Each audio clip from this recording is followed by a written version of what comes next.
Olá galera, chegando com mais um vídeo aqui no canal Engenharia em Curso. Quem fala com vocês é o professor Engenheiro Civil Jesse. No vídeo de hoje a gente vai dar continuidade, pessoal, ao curso de Estática Hibbeler, certo? A gente já teve a nossa primeira aula falando sobre conversão de unidades. Na aula de hoje a gente vai falar um pouco sobre adição vetorial de forças, ok? E esse tema, pessoal, esse tópico ele está contido no capítulo 2 do livro, para quem quiser dar uma estudada mais aprofundada, ok? Bom, vamos começar com alguns pontos importantes para a gente poder estudar esse assunto sobre adição vetorial de forças. E a gente pode dizer, pessoal, que escalar ela é uma quantidade física, certo? E aí você pode ter tido escalar como uma quantidade física, como um número positivo ou um número negativo. E ela é somente especificada por sua intensidade, ou seja, é uma quantidade apenas. E algumas grandezas escalares que a gente pode dar de exemplo aqui incluem o comprimento, a massa e o tempo, ou seja, todas essas grandezas podem ser definidas apenas pela sua intensidade.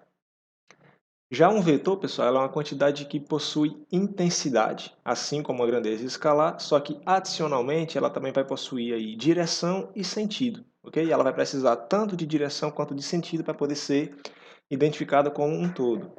Essas grandezas vetoriais elas podem incluir tanto a força como posição e momento. Na aula de hoje a gente vai ver aqui mais especificamente sobre os vetores força, ok? Bom, ao se fazer uma multiplicação ou uma divisão de um vetor, tá? De uma grandeza vetorial por uma grandeza escalar ou simplesmente por um número escalar, né? Uma quantidade, isso pode mudar a sua intensidade, né? A intensidade do vetor. É somente o que vai mudar, a intensidade do vetor a partir de uma divisão ou multiplicação por um número escalar. Se esse número escalar, pessoal, ele for de valor negativo, aí sim o sentido ele também irá mudar, certo? O sentido do nosso vetor. A única coisa que não tem como mudar entre uma divisão ou multiplicação de um vetor por um escalar é a sua direção, tá? A direção ela vai mudar somente aí no caso de uma adição de vetores para o seu vetor resultante, tá? A sua força resultante. Bom, como em um caso especial, ao se fazer uma soma, né, entre vetores, se esses vetores eles forem colineares, ou seja, se eles estiverem em uma mesma linha, né, a resultante ela será formada apenas por uma adição algébrica, tá? Ou adição escalar entre esses dois vetores. Como eles estão em uma mesma linha, são vetores colineares, a adição vai ser simplesmente simplificada para uma adição algébrica ou adição escalar. Tudo bem? Bom, professor, você estava falando aí de adição, certo? Adição vetorial de forças. Mas como é feito o procedimento, né? Como a gente faz esse procedimento de análise para fazer uma soma, né? Uma adição ou uma subtração entre vetores? Pessoal, muito simples. Problemas que envolvem a soma de duas forças, né? Duas forças vetoriais, né? Força é uma grandeza vetorial. Elas podem ser resolvidas da seguinte forma, tá? Pela lei do paralelogramo. É uma lei muito simples, onde você consegue fazer um procedimento gráfico para facilitar a solução de um problema desse tipo. Então, eu vou tentar desenhar aqui para vocês, certo? Peço aí um pouquinho de paciência para vocês, que ainda estou tentando me acostumar aqui com, a, com esse novo tipo de aula, que a gente vai utilizar aqui a mesa digitalizadora. E eu vou tentar desenhar para vocês como é que a gente faz aqui a lei do paralelogramo para resolver esse tipo de exercício. Então, você vai ter aqui uma força, né? A gente pode chamar de força F1. E a essa força, pessoal, eu quero somar uma segunda força, chamada de força F2. Tá? Eu quero somar F1 com F2. Ok? Então, para que eu possa fazer a resultante dessas duas forças, eu posso desenhar aqui duas retas, né, paralelas a cada uma dessas duas forças, e o cruzamento dessas duas retas vai resultar na extremidade da nossa força resultante. Então é bem simples. Eu vou pegar a extremidade de F2 e traçar uma reta paralela a F1. Então, vou pegar aqui a extremidade de F2 e traçar uma reta paralela a F1. Da mesma forma, vou pegar a extremidade de F1 e desenhar uma reta paralela a F2. Esse ponto aqui de interseção, pessoal, entre essas duas forças, ela é a extremidade da nossa força resultante. Então, essa força resultante, que é a soma entre F1 e F2, ela vai partir do início dessas forças e vai até a extremidade, né? A extremidade não, perdão. Até a interseção entre as retas paralelas que a gente desenhou. Então, essa aqui é a nossa força resultante, tá? Então, essa é a lei do paralelogramo, tá? Percebam também, pessoal, que nós temos outra possibilidade de fazer esse tipo de soma, que ao invés de a gente fazer uma lei do paralelogramo, a gente pode fazer um procedimento chamado de extremidade, tá? Extremidade para origem. Então, a gente vai pegar a força de F1, tá? E vamos pegar a força de F2 e vai colocar a origem dela na extremidade de F1. Ó, a origem de F1, a gente vai desenhar F2. Então, percebam, para a gente descobrir, então, a força resultante, é só fazer a ligação e formar aqui o nosso triângulo. Então, essa vai ser a nossa força resultante. Este procedimento gráfico da lei do paralelogramo tem que dar, e vai dar, obviamente, o mesmo valor para esse procedimento chamado de extremidade para origem, onde a gente forma, então, esse triângulo. Ok? Bom, professor, então como é que a gente vai descobrir aqui a intensidade, direção e sentido da nossa força resultante? Bom, pessoal, a gente vai utilizar duas leis, certo? Chamadas de leis dos cossenos e lei dos senos. Então, eu vou desenhar aqui para vocês um triângulo, onde desse triângulo a gente possa retirar, né, um procedimento visual que fique mais fácil de facilitar aqui o nosso procedimento. Então, esse aqui vai ser um segmento chamado de A, um segmento chamado de B e um segmento chamado de C, ok? Eu vou só trocar aqui a cor para que a gente possa desenhar agora os ângulos. Então, o ângulo aqui oposto a C, a gente vai chamar de C minúsculo. O ângulo oposto ao segmento de B, a gente vai chamar de B minúsculo. E o ângulo oposto ao segmento de A, a gente vai chamar de A minúsculo. Então, como é que a gente pode descobrir tanto a intensidade da nossa força resultante, né, que seria representada aqui por C, né, nossa força resultante está sendo representada por C. Então, como é que a gente pode descobrir a intensidade de C, por exemplo? Pela lei dos cossenos, pessoal. C vai ser igual a raiz quadrada de A ao quadrado mais B ao quadrado menos 2AB vezes o cosseno de C. Então, pelo triângulo que a gente fez, né, que esse triângulo tanto você pode obter pela extremidade para a origem, que é um procedimento gráfico para resolver a adição vetorial de forças, como também pela lei do paralelogramo. Você pode fazer também aqui a lei do paralelogramo e desenhar apenas metade dele, que vai dar na mesma coisa aqui do procedimento extremidade para a origem. Então, pela lei dos cossenos, você consegue descobrir o valor da intensidade da força resultante, né? O valor de C. E pela lei dos senos, pessoal, que nos diz que A sobre seno de A é igual a B sobre seno de B, que vai ser igual a C sobre seno de C, você consegue, então, descobrir o valor da direção e sentido, né? A posição do nosso vetor força. Então, para facilitar aqui o nosso entendimento, vamos fazer aqui um exemplo resolvido do livro, né? Do livro Estática Hibbeler. Então, o exemplo é o exemplo 2.1, certo? Do nosso livro de 2017. E ele fala, pessoal, que o gancho da figura está sujeito a duas forças, F1 e F2. É apenas duas forças, F1 e F2, sobre um gancho. E a gente vai precisar determinar a intensidade e a direção da força resultante. Então, eu vou desenhar para vocês aqui, da melhor forma possível, a figura aqui da questão, ok?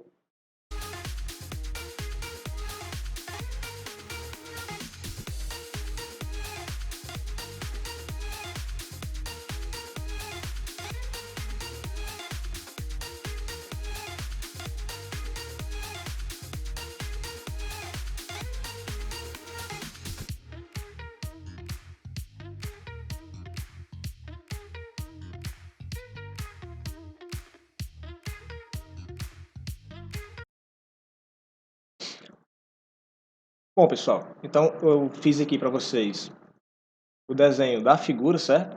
Então, a gente tem aqui F1 igual a 150 newtons, com a sua direção de 10 graus a partir do eixo vertical, né? Que seria aqui o nosso eixo Y, né? E a nossa força F2 no valor de 100 newtons a partir de 15 graus do nosso eixo horizontal, que seria o eixo X. Então a gente precisa descobrir a força resultante provocada por essas duas forças, né? As duas forças atuando ao mesmo tempo, F1 e F2, e também a sua direção, certo? Nós vamos medir a direção da força resultante a partir do eixo X, ok? Então vamos lá. Primeiramente, eu vou fazer aqui apenas um diagrama do corpo livre aqui do nosso esquema. Então nós vamos ter aqui F1, ok? F1 aqui e F2. Vou fazer aqui, pessoal, F2 partindo, né, do mesmo ponto de F1. A gente vai utilizar aqui a lei dos paralelogramos para fazer a nossa adição vetorial de forças. F1 e F2. Então, eu vou traçar, a partir de F2, uma reta paralela a F1, ok? E a partir de F1, uma reta paralela a F2. Nosso ponto de interseção aqui vai ser a nossa força resultante, vou desenhar ela em outra cor, para poder ficar melhor a nossa visualização. A nossa força resultante aqui, ela vai partir até esse ponto, que é a nossa força resultante, certo? Aqui é o nosso eixo X e aqui é o nosso eixo Y. Então, pessoal, sabemos que dentro de um paralelogramo, ou seja, os seus ângulos internos, a soma deles é igual a 360 graus. Assim como o valor do ângulo entre o eixo X e o eixo Y é de 90 graus. Então, se esse ângulo aqui, entre F2 e o eixo X, é de 15 graus, e esse outro ângulo, entre F1 e o eixo Y, é de 10 graus, e o seu valor entre X e Y é de 90 graus, então pode-se dizer de cara, pessoal, que esse ângulo aqui, entre F1 e F2, certo? Esse ângulo aqui, tá? Opa, desculpa. Esse ângulo vai ser igual a 90 menos 10 menos 15, ou seja, 65 graus. Não é isso? Então, esse ângulo é no valor de 65 graus. Então, pessoal, alternos internos, se aqui é 65 graus, aqui também é 65 graus. Então, se a soma deles é 360, e aqui nós temos 65, e aqui nós temos 65, então, 65, 65, 130, tá? 360 menos 130, 360 menos 30, 330 menos 100, 230 graus. Então, 230 graus dividido por 2. Então, aqui nós vamos ter 115 graus. E aqui também nós teremos 115 graus. Então, pessoal, como a nossa imagem aqui ela já está ficando bem poluída, eu vou tirar aqui, certo? E deixar somente o que interessa para a gente, que seria o nosso triângulo formado por F1 e F2, tá? Então, a gente teria aqui, ó, F2, tá? F2. Com F1 aqui, tá? Vou só passar F1 para esse lado. Com F1 aqui. F1. E a nossa força resultante fazendo essa ligação. Então, como a gente está fazendo a ligação tudo a partir do eixo X, vou desenhar aqui o nosso eixo X. Então, vou só trocar aqui de cor para melhorar a visualização. Então, esse ângulo aqui é de 15 graus. O valor aqui de F2